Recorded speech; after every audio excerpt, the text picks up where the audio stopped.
Good Erev Shavuos, everyone. I wanted to share a personal message, not a Dvar Torah, not a new insight or an idea, but just a thought as I'm standing in our quiet and empty shul, turning the lights on for the first time in a few weeks in our Beit Knesset. A couple of messages I wanted to share with the community in advance of this special holiday. Firstly, I miss you all. I have had the opportunity to speak with many of you, and I hope in the coming weeks that I'll be able to reach out to more of you and connect and catch up.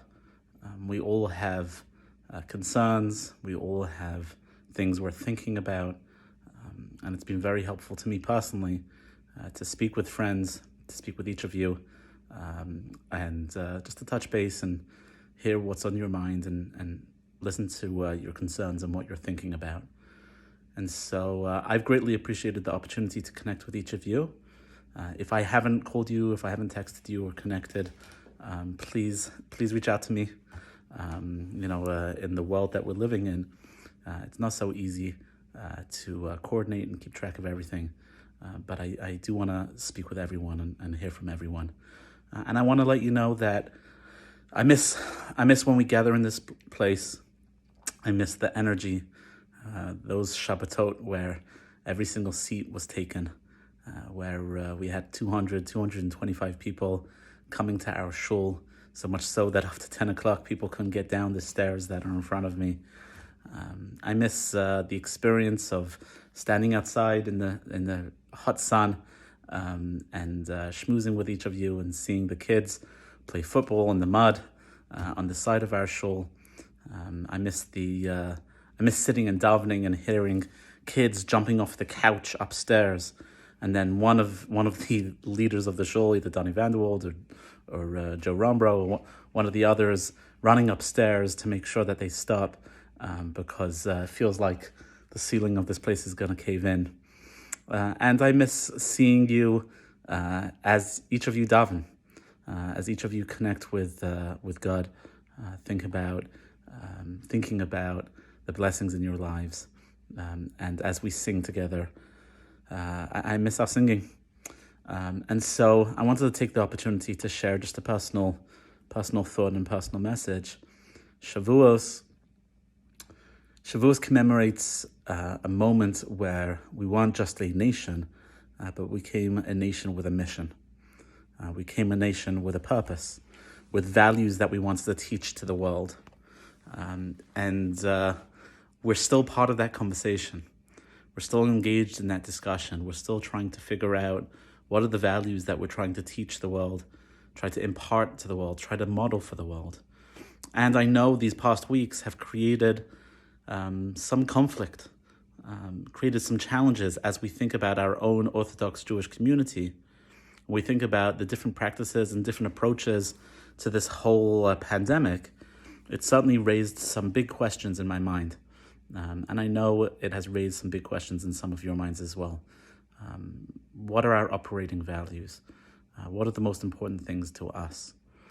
And so as our community continues to connect with each other and come out and see each other on Yom Tov, on Shabbos, from a safe distance, I have been very proud of our community in terms of its commitment to maintaining appropriate social distancing and being vigilant around the safety of each other. Makes me very proud to see how our community has taken this seriously. But that being said, as we think about what our community is and what we want our community to be going forward, one conversation is, when will we open up?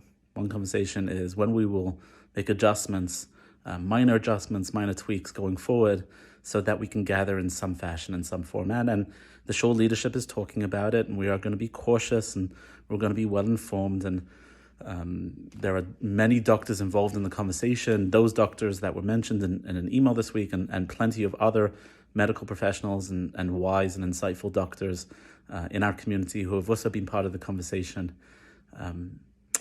We're going to think about how we can physically gather, but we also want to think about this moment in our shul's life what is our mission, right? What is our purpose?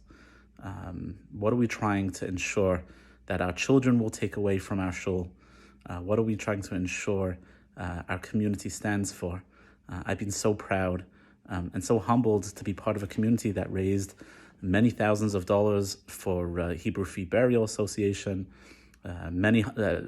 contributed many hundreds of pounds of food around Pesach to those who are hungry. There's a lot that our community has to be proud of.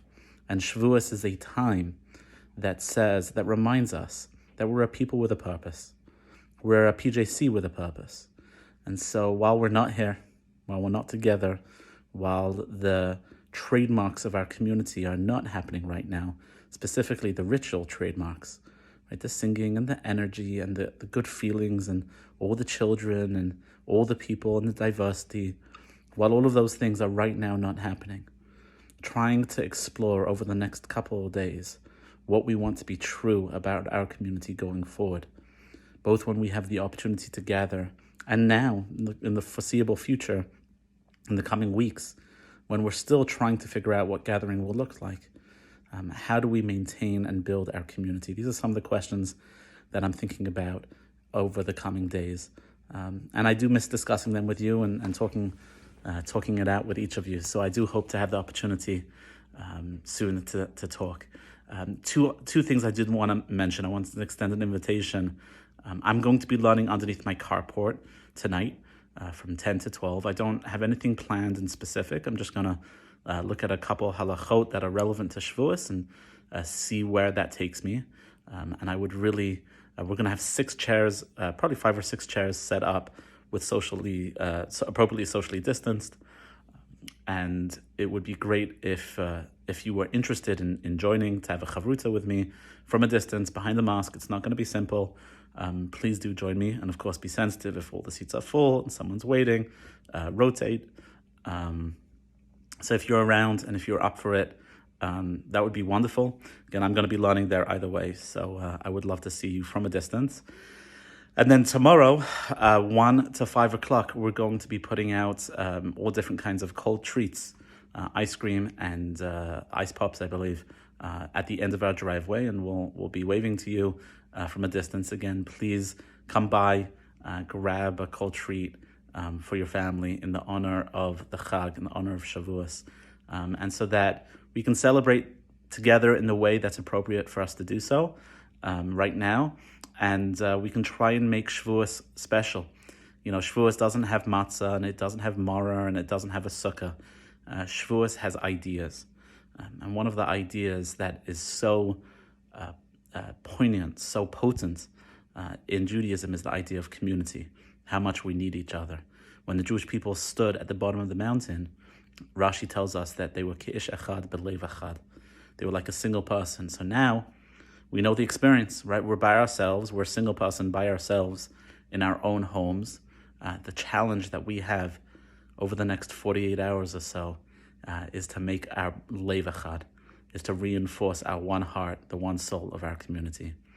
And so I want to wish you and your family a Chag Sameach. I want to wish you and your family good health and good happiness. And I hope, please God, in the coming weeks, we will be able to share opportunities where we can safely gather as designed by the doctors in our community. And I hope to see you in some way, in some format, over the next 48 hours. Thank you for taking a few minutes to listen to this long message. I realize it wasn't a conventional video. It was a little bit more personal.